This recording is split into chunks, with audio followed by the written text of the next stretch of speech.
வாழ்க வளமுடன். நமக்கு ஒரு துன்பம் வரும்போது என்ன சொல்கிறோம்?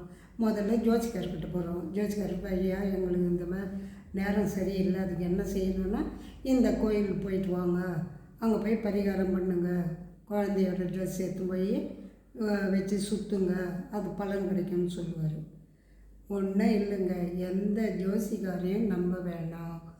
உங்களுக்கு என்ன பிரச்சனைன்றதை நீங்கள் டிசைட் பண்ணிட்டீங்களா? அதை யாருக்கிட்டையும் சொல்ல தேவையில்லை. நீங்கள் ஒன்றும் இல்லை, ஒரே ஒரு 3 மணிக்கு விடிய கத்தால எழுந்து எனக்கு இந்த பிரச்சனை இருக்கிறது, எனக்கு எப்படி தெரியும், என்ன செய்தோம், முன் பிறவியில் என்ன செய்தோம்ன்றது எனக்கு தெரியல, அதுக்கு மகான் வந்து எனக்கு விடை சொல்லணும், நான் அதன் பிரகாரம் நடந்துக்கிறேன். அப்போ நான் வந்து யாருக்கிட்டையும் எதையும் சொல்ல மாட்டேன்ல. ஓ, இந்த பலனுக்கு நான் இந்த விதி பலனுக்கு நான் இதை அனுபவிக்கிறேன்னு உங்களுக்கே தெரியும். அதுக்கு தான் ஞானம் வேணும். எதுக்கு தெரியுமா? இப்போ நம்ம அனாவசியமாக ஒருத்தர் பேசுகிறோம், அனாவசியமாக சொல்கிறாங்களா, 2 பேர் சண்டை போட்டால் உடனே வெட்டு குத்துன்றான். அது வந்து அறியாமை.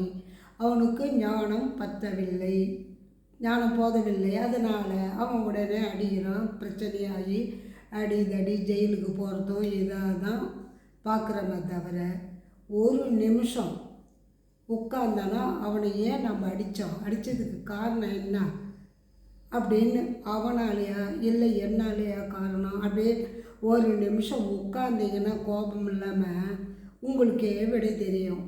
ஆனால் அதை நீங்கள் கவனிக்கிறது இல்லை. அதற்கு தான் சொல்கிறது, தியானம் செய்யுங்க, தியானம் செய்யுங்கன்னாங்க. இப்போ கலியுகம் முத்தி போச்சுங்க. அதுக்கு வேறு வழி என்ன பண்ண முடியும்? அந்த பஞ்சபூதத்து கூட ஒற்றுமையாக இருங்க. என்ன, அதே போல் மனுஷனுங்களே ஒற்றுமையாக இருங்க. கோபம் வந்து 2 செகண்டில் வரும், தீர்வு அதுவும் 2 செகண்டில் வந்தோம். ஆனால் அதன் விளைவு அடுத்த பிறகு 8 போய் விட்டுடும். அதனால தான் சொல்கிறேன், முதல்ல சிந்தனை பண்ணுங்க. ஒரு கஷ்டம்னா அதுக்கு ஏன் வந்தது, எதற்கு வந்தது, நான் யாருக்கு என்ன பண்ணேன் அப்படின்னு. யாருக்கா ஏதோ செஞ்சிருக்கவே தானே இன்றைக்கி இந்த பிறவியில் இவ்வளோ கஷ்டப்படுறீங்க. அதில் ஒருத்தர் கேட்டார் கிளாஸில், ஏங்க நான் இது என்ன பாவம் பண்ணேன், எனக்கு ஒன்றும் தெரியல, எனக்கு வீசிங் ப்ராப்ளம்ங்குது, வேறு எதுவும் இல்லை எனக்கு அப்படின்னு. அப்போ வந்து அவர் கேட்டார், உனக்கு வந்து உங்கள் அம்மாவுக்கு இருக்கா, இல்லை உங்கள் அப்பாவுக்கு இருக்கா, இல்லை உன் தம்பிக்கு இருக்கா அப்படின்னாங்க. யாருக்கு இல்லை, எனக்கு தானே. உனக்கு மட்டும் எப்படி வந்து, நாங்கள் கடலோரம் இருக்கிறோம் வீடு, அதனால எனக்கு வந்து பாதிப்பு அதிகமாக இருக்குதுன்னு. அப்படியெல்லாம் இல்லை அப்படின்னா. அப்போ என் கர்மாவான்னு கேட்டான். அப்போ வந்து அவர் சொல்கிறார், உன் வாயிலே வந்து கர்மான்னு, அதுக்கு எப்படின்றது சொல்லட்டுமா? ஒன்றும் இல்லை, நீ என்ன பண்ண, விடியற்காலில் 3 மணிக்கு எழுந்துக்கோ, எழுந்துன்னு 3 முறை சொல்லு, நான் இதுக்கு காரணம் என்ன எனக்கு தெரிஞ்சாகணும், மாஸ்டர் எனக்கு இது வந்து பதில் சொல்லணும் அப்படின்ட்டு 3 முறை சொல்லுங்கள். மேலே இருக்கிற மாஸ்டர்லாம் ரெடியாக இருக்காங்க, நீ ஒரு துன்பத்துக்கு என்ன காரணன்றதை சொல்கிறதுக்கு ரெடியாக இருக்கிறாங்க. ஆனால் நீங்கள் கேட்குறது இல்லை, எப்போவுமே லேட்டாக எழுந்துக்கிறது, அப்புறம் பிரச்சனைன்னா எப்படி தான் சால்வ் ஆகுறது. அதுபோல் தான் சொல்கிறேன், எதுக்கும் நீங்கள் 3 மணிக்கு எழுந்து பாருங்கள். 3 மணிக்கு எழுந்து ஒரு சங்கல்பம் வச்சு, எனக்கு இந்த துன்பத்திற்கு காரணம் என்ன, நான் என்ன செய்தேன், அதை எனக்கு தெளிவாக காண்பீங்க அப்படின்னு சொன்னால் அவருக்கு வந்து காமிச்சு தான். எப்படின்னா, மேலே இருக்கிற மாஸ்டர் வந்து சொன்னாராம், இது மாதிரி நீ வந்து எந்த பிறவிலே வந்து ஒரு மானை வந்து துடிக்க கொண்டு மூச்சை பிடிச்சி மூக்கு பிடிச்சி அமுக்கிறதும் தவளை பிடிச்சி அமுக்கி அதை துன்பப்படுத்தின பிறகு தான் அது இறந்துட்ட உடனே உனக்கு சந்தோஷப்பட்ட, அதனோட விளைவு நீ அனுபவிக்கணும்லப்பா. அதுக்கு தான் வந்து இயற்கை எதுக்கு இங்கே அனுப்புது, கடவுள் இங்கே அனுப்புகிறான். நீ செஞ்சதை நீ அனுபவிச்சாதானே வழின்னா நான் தெரியும். நீ சொல்கிறதுக்கு மட்டும் தெரியுது, இன்னொரு உயிரை கொள்றதுக்கு தெரியுது, எல்லாம் தெரியுது. ஆனால் நீ அதை யோசனை பண்ணுறியா, நமக்கு ஏன் வந்ததுன்னு, நாம் ஏதோ செஞ்சிருக்கே தான் வந்துக்குதுன்னு தெரியறதுக்கு காரணம் உங்களுக்கு ஞானம் வேண்டும். ஞானம் இருந்தால் உங்களுக்கே புரிஞ்சுப்பீங்கள. அப்போது நீங்கள் என்ன பண்ணோம், நான் வந்து இனி தியான கிளாஸுக்கு போகிறேன் அப்படின்னு சொல்லிட்டு போனீங்கன்னா உங்களுக்கு சொல்யூஷன் கிடைக்கும்.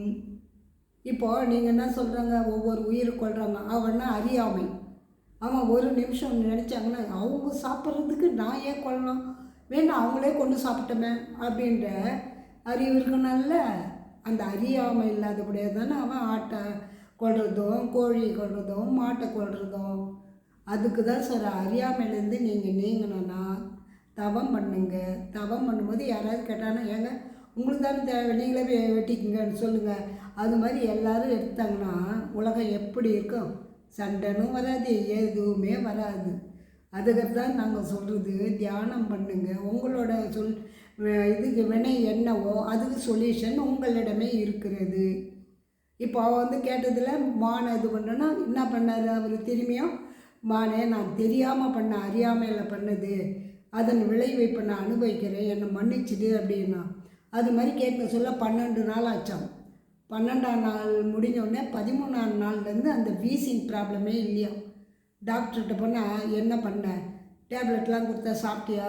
இல்லை, நாங்கள் தியானம் பண்ண சொன்னாங்க, டேப்லெட் இல்லாமல் இந்த இது வந்து செஞ்சு அனுபவிக்க வேண்டியதை அனுபவிச்சுடு அப்படின்னு இவங்க தியானத்தில் சொன்னாங்க. அதனால் அப்படி அனுபவிச்சதால எனக்கு ரிசல்ட் வந்துடுச்சுன்னா. டாக்டர் பரவாயில்லையே, நல்லா தான் செஞ்சுக்கிறேன் அப்படின்னாங்களாம். இது கடலூரில் நடந்த ஒருவருக்கு இந்த நிகழ்ச்சி. இப்போ புரிஞ்சுதான் யார் எப்படி இருக்கணும்னு. உங்களுக்கு இதில் ஏதேனும் சந்தேகம் ஒன்று இருந்தால் நீங்கள் இதில் கமெண்டில் சொல்லுங்கள். உங்களுக்கு சொல்யூஷன் நாங்கள் சொல்கிறோம். வாழ்க வளமுடன்.